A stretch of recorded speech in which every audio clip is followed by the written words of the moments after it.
বছর পর কি বলবে? কেষ্ট দর্শনে নিষেধাজ্ঞা।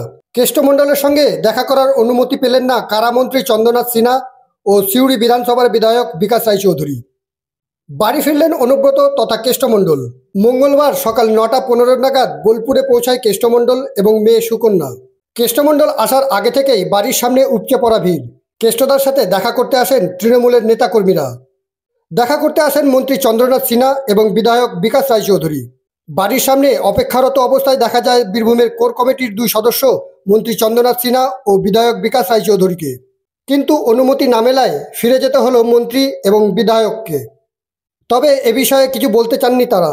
আজকের এই ঘটনায় জল্পনা বাড়ল রাজনৈতিক মহলে। তৃণমূলের জেলা সভাপতি কেষ্ট ফেরায় বীরভূমে তৃণমূল কংগ্রেসের পরিবারে ফিরল স্বস্তি নাকি বাড়ল চিন্তা, এই প্রশ্নই সবার মনে। কেননা বীরভূমে তৃণমূলের গোষ্ঠীদ্বন্দ্ব সংবাদ শিরোনামে এসেছে বহুবার। তাই কেষ্ট ফেরায় দ্বন্দ্ব বাড়বে নাকি আরও শক্তিশালী হবে সংগঠন, সেটাই দেখার।